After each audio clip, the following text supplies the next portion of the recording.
Hello everyone, today I want to talk about a remarkable man who recently celebrated his 100th birthday. Not a king, not a president, not a billionaire. A natural historian, David Attenborough. When David Attenborough was born in 1926, the world was almost unrecognizable compared to today.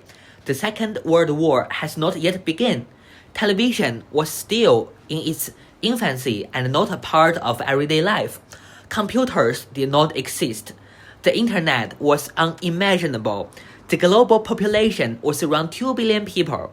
Yet, when Attenborough turned 100 in 2026, humanity had already walked on the moon, connected itself through a global internet, and entered the age of artificial intelligence. The world's population had grown to more than 8 billion. Few people in history have witnessed such an extraordinary transformation of human civilization. In many ways, David Attenborough's life is a living bridge between two worlds, the earthly 20th century and the emerging future of the 21st. But what makes his life truly significant is not simply that he lived through a century, it is what he did with that century. For millions of people, David Attenborough was the person who first opened a window to the natural world.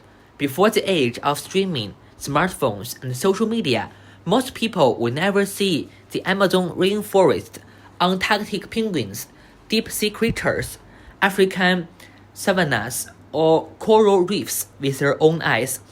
Attenborough brought these places into people's homes. Through his documentaries, distant wilderness become familiar. The hidden corner of the earth become part of our shared human experience. But he did more than help us see nature.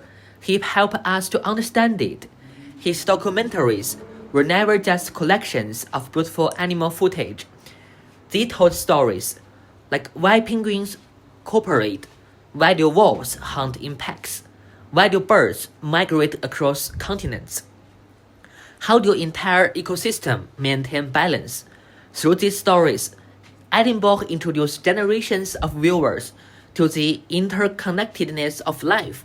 He taught people that nature is not a random collection of species. It is a living stream in which everything is connected. As he grew older, however, his message began to change. The young Attenborough showed us the wonder of nature. The older Attenborough warned us about its fragility. Because he had spent decades traveling the world, he witnessed environmental changes within his own eyes.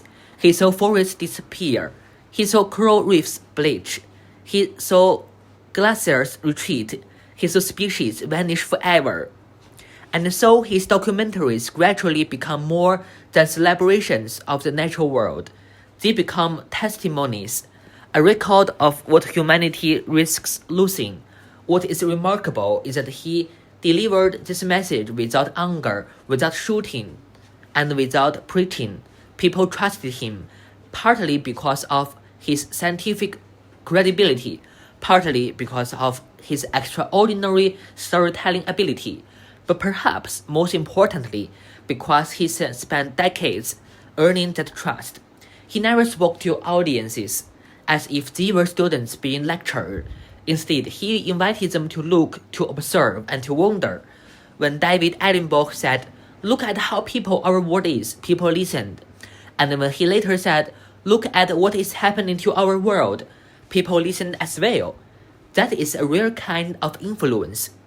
His 100th birthday was celebrated by scientists, conservationists, broadcasters,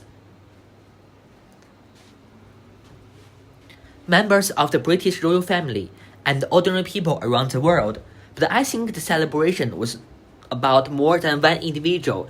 It was also about a century of human history, a century of discovery, a century of technological progress, a century of environmental change, and through all of it, David Attenborough stood as a witness to what humanity has achieved, a witness to what humanity could still lose. Perhaps that is why his story resonates so deeply. He reminds us that progress alone is not enough.